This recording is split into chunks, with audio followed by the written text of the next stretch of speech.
Bonjour, nous allons parler aujourd'hui de bonheur. Je pense que le bonheur, ça intéresse tout le monde et c'est donc important de bien savoir ce que le bonheur peut être, peut représenter et puis surtout comment le produire en nous, comment être heureux, finalement indépendamment des circonstances, parce que on a tous des circonstances difficiles, de situations personnelles, de maladies, de réussite ou d'échec, de travail, de famille, d'église, qui nous sont difficiles. Donc, être heureux, finalement, c'est quoi? Alors, je dirais qu'en premier lieu, être heureux, c'est d'abord ne pas se faire mal. Alors, qu'est-ce que ça veut dire se faire mal? Je dirais que se faire mal, c'est mal faire, parce que quand je fais mal, je me fais mal. Et comment savoir que je fais mal? Eh bien, je pense que Dieu nous a dotés de la chose la plus simple qui soit, qui sont les indicateurs de souffrance. Quand je me fais mal, j'ai mal. Et donc chaque fois que j'ai mal, que je culpabilise, que j'ai honte, que j'ai peur, que je suis insatisfait, que je suis fébrile, chaque fois que j'ai mal, c'est quelque part que je fais quelque chose mal. J'ai donc intérêt à comprendre derrière ce qu'il en est. Alors prenons un ou deux exemples dans la famille. Quand je mens, par exemple, je fais mal et je me fais mal. Quand je mens, après, je suis pas très bien avec la personne avec qui je mens. Ou quand je suis trop violent, trop brutal, pas assez patient, hein, c'est pareil. Donc, quand je suis pas assez patient, la question, c'est d'apprendre à être plus patient, et de ce fait, ne pas faire mal. Dans le travail, par exemple, quand je sais que je ne travaille pas assez ou que je travaille mal, eh bien, je dois moi-même rectifier tout simplement ce qu'il en est et de ce fait revenir à, à faire que ce que je fais mal, je le fasse de mieux en mieux.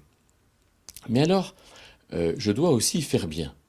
Parce que si je passe mon temps à ne pas faire mal, c'est un petit peu comme si j'avais un jardin potager dans lequel je passe mon temps à ne pas arracher les mauvaises herbes, si vous voulez, mais à ne rien planter, ce qui fait que mon jardin potager est vide. Alors, qu'est-ce que c'est bien faire? Alors, je crois qu'en premier lieu, bien faire, ça s'apprend avec la conscience. Ma conscience, c'est un peu comme une pièce dans laquelle il y a tout ce que finalement, tout ce que je pense, hein, je pense sur ce que je dis, sur ce que je fais, sur ce que je suis. Et puis l'Esprit de Dieu est là, qui m'emmène et qui m'accompagne dans un regard juste sur ce que je pense. Et donc, comme ma conscience est bien aiguisée, alors je peux à tout moment savoir comment bien faire. L'Esprit de Dieu me conduit dans une attitude par rapport au bien et au mal. Mais l'Esprit de Dieu, qui est un peu comme la lumière dans une pièce, alors je dois l'écouter. Je ne dois pas fermer les volets, je ne dois pas l'ignorer. Je dois marcher dans le sens d'une délicatesse par rapport à l'Esprit de Dieu. C'est donc un apprentissage de manière absolument claire et simple. Alors prenons aussi quelques exemples. Eh bien, si j'ai l'habitude de me plaindre et que à un moment donné, je sens, je comprends intérieurement que l'Esprit de Dieu me dit, mais non, ne te plains pas.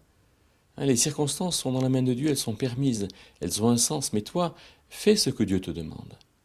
Alors là, je vais en prendre conscience donc du fait que je fais mal en me plaignant, et du coup je vais faire bien, je vais arrêter de me plaindre, et je vais avoir un regard juste, logique sur les choses. Prenons un autre exemple, dans l'église. Si par exemple dans l'église je ne m'implique pas, et que chaque fois que je vais à l'église, j'ai conscience que je ne m'implique pas, j'ai conscience que ça ne va pas bien, mais si je continue dans le sens de ne pas bien faire, du coup de mal faire, mais par défaut, si je ne fais pas bien, alors il manque quelque chose. Et là, c'est vraiment dommage. Avec tout ça, le bonheur, c'est un peu un mix de ces deux choses. Le bonheur, ce sont les états d'âme, mais qui dépendent de mes choix. De mes choix de ne pas mal faire et des choix de bien faire. Alors je pourrais dire, oui, mais c'est dans mon caractère de mal faire. Je suis impatient, jaloux, inquiet, fébrile, etc. Mais ça, c'est pas vrai. C'est pas dans mon caractère de mal faire. C'est dans des habitudes, oui, absolument. Mais je peux moi-même sortir de ces habitudes.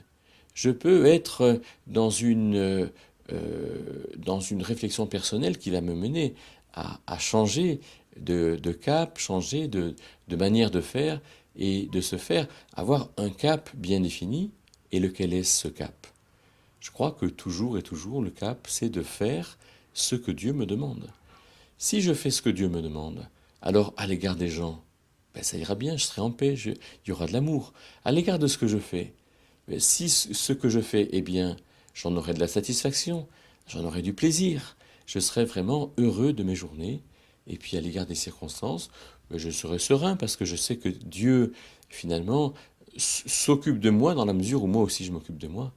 Mais j'aurai aussi de la joie de pouvoir affronter des choses difficiles, sachant que j'ai fait ce qui était à faire. Alors voilà un cap bien défini que on pourrait peut-être garder ou en tout cas travailler en nous pour qu'il puisse nous faire du bien.